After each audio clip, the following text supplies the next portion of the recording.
Depuis l'aube de l'humanité, nous contemplons les étoiles. Nous méditons sur notre place dans la grande tapisserie du cosmos. Et si je vous disais que cette tapisserie, tissée de fils d'espace et de temps, n'était pas hors de portée? Et si nous pouvions toucher le tissu même de l'existence, sentir le flux et le reflux du temps lui-même? Imaginez l'impossible, un voyage à travers l'espace-temps. Imaginez-vous non pas comme un simple voyageur, mais comme un navigateur voguant sur les courants du temps, chevauchant les vagues de la gravité. Ceci n'est pas de la science-fiction. C'est la possibilité fascinante qui se trouve à la limite de notre compréhension de l'univers. Notre voyage commence par une question simple. Qu'est-ce que l'espace-temps? Ce n'est pas un vide, mais une entité dynamique, déformée par des objets massifs et étirée par l'expansion cosmique. Albert Einstein, dans son génie, nous l'a révélé. Il nous a montré que le temps n'est pas absolu. Il est relatif, une dimension intimement liée à l'espace. Et si l'espace-temps n'est pas une scène rigide, mais un tissu flexible, alors peut-être, juste peut-être, pourrions-nous un jour apprendre à manipuler son essence même. Nous pourrions apprendre à le plier, à le tordre et, finalement, à voyager à travers lui. Rejoignez-nous dans cette exploration fascinante. Abonnez-vous et suivez notre chaîne pour découvrir les mystères de l'univers et au-delà. Voici le docteur Evelyn Green, une brillante astrophysicienne animée d'une curiosité insatiable. Evelyn rêve de percer les mystères de l'espace-temps. L'œuvre de sa vie est consacrée à transformer le théorique en tangible. Elle envisage un avenir où les limites du temps ne nous lient plus. Un avenir où nous pourrons explorer le passé lointain et assister de nos propres yeux à la naissance des étoiles, des galaxies et même de l'univers lui-même. Mais une telle ambition ne va pas sans obstacle. La communauté scientifique, liée par la Convention, a souvent du mal à embrasser les idées radicales. Les recherches d'Evelyn sont qualifiées par certains de lubie, de divagation d'une rêveuse. Le financement se fait rare. Les portes commencent à se fermer. Pourtant, l'esprit d'Evelyn reste intact. Elle comprend que la quête de la connaissance est semée d'embûches. Elle sait que chaque grand bond en avant se heurte souvent à des résistances. Inébranlable, elle poursuit son travail, animée par la conviction inébranlable que le destin de l'humanité se trouve parmi les étoiles. Animée d'un profond sentiment d'émerveillement et d'une détermination sans faille, Evelyn persévère. Elle sait que l'univers recèle des secrets qui n'attendent qu'à être percés, et elle sera celle qui les percera. Les recherches d'Evelyn prennent une tournure inattendue lorsqu'elle découvre une anomalie, un faible écho dans le fond diffus cosmologique. Cet écho, croit-elle, est un murmure du tout début des temps. C'est un signal faible, facile à manquer. Mais pour Evelyn, c'est un phare, une feuille de route vers le passé. Elle se plonge dans ses données, effectue des simulations, affine ses calculs. Plus elle en apprend, plus elle en est convaincue. Cette anomalie n'est pas seulement du bruit, c'est un message. Elle développe une théorie, un concept radical, qui pourrait combler le fossé entre la théorie et la réalité. Elle l'appelle le moteur à écho temporel, un appareil capable de capter l'énergie intégrée au tissu de l'espace-temps. Ce moteur, postule-t-elle, pourrait générer des ondulations dans le continuum espace-temps, des ondulations qui pourraient transporter un vaisseau à travers le temps. L'excitation la parcourt. Ce pourrait être la percée qu'elle attendait. Mais elle reconnaît également l'immense responsabilité qui accompagne un tel pouvoir. Le passé est une chose délicate. S'y ingérer pourrait avoir des conséquences imprévues et potentiellement catastrophiques. Avec un mélange de trépidation et d'exaltation, Evelyn se lance dans la prochaine étape de son voyage, la construction du moteur à écho temporel. Construire le moteur à éco-temporel exige des ressources bien supérieures à ce qu'Evelyn peut réunir seule. Elle a besoin d'une équipe, d'un groupe d'esprits brillants qui partagent sa vision et son courage. Elle commence à constituer son équipe, s'adressant à des collègues, d'anciens étudiants, à tous ceux qui pourraient être prêts à faire un acte de foi. Lentement mais sûrement, une équipe se forme. Ingénieurs, physiciens, mathématiciens, tous réunis par l'attrait de l'inconnu. Ensemble, ils transforment les équations d'Evelyn en plans, ses théories en matériel tangible. Le moteur à éco-temporel commence à prendre forme, un témoignage de l'ingéniosité humaine et de notre soif insatiable d'exploration. Les années passent, l'équipe est confrontée à des revers, à des impasses et à des moments de doute paralysants. Mais à travers tout cela, la croyance inébranlable d'Evelyn dans le projet, son enthousiasme contagieux, les font avancer.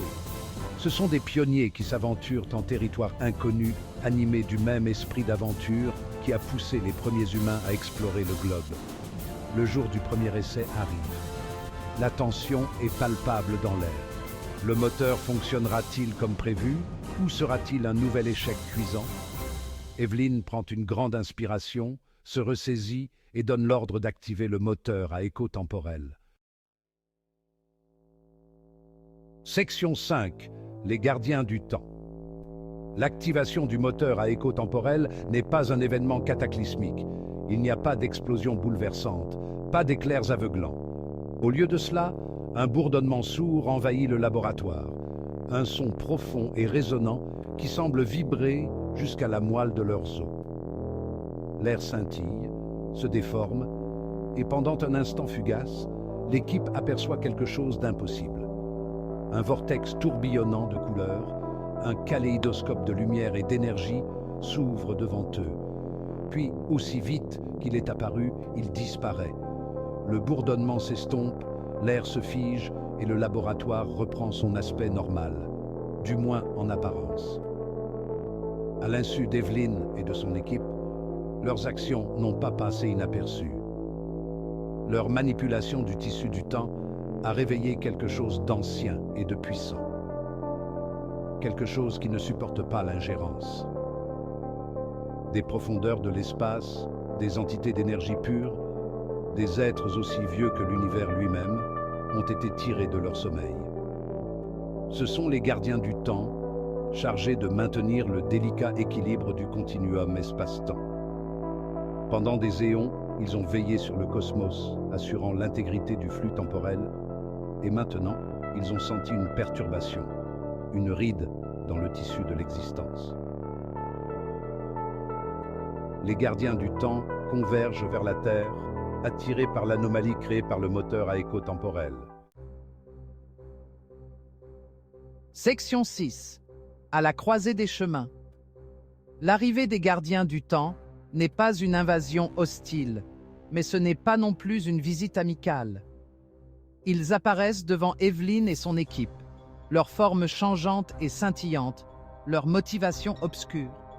La communication est difficile, un choc de langage et de perception, mais un message est clair comme de l'eau de roche.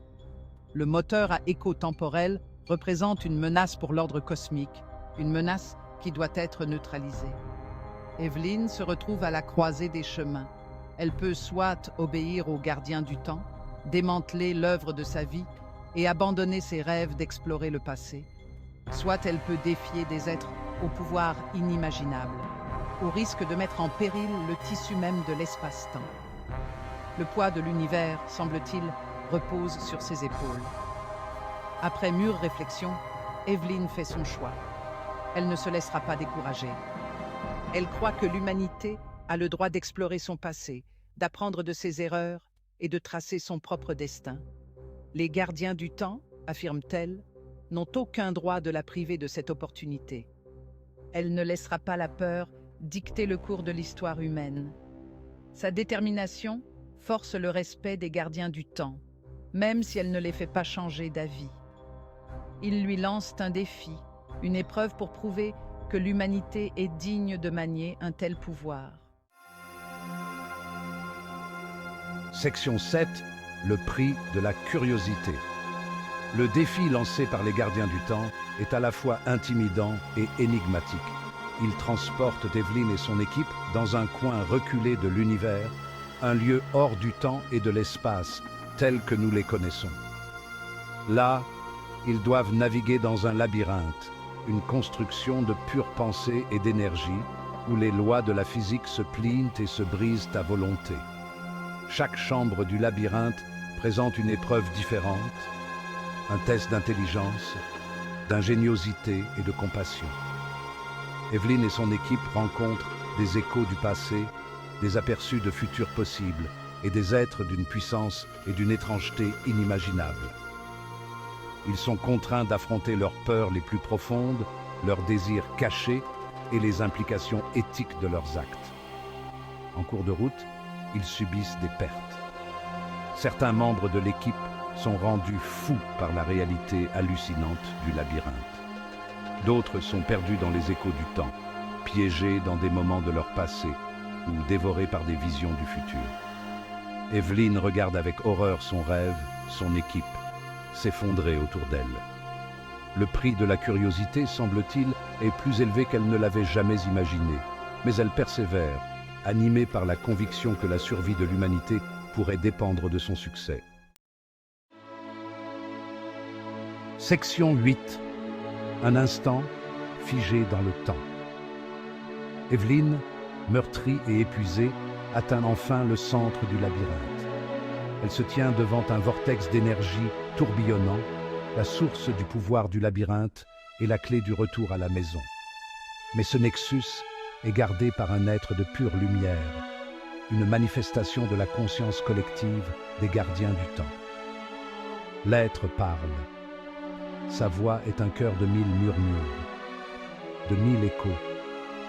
Il dit à Evelyn qu'elle a fait ses preuves, que son courage et sa compassion lui ont valu le droit de passer. Mais il la prévient que le chemin qui l'attend est semé d'embûches.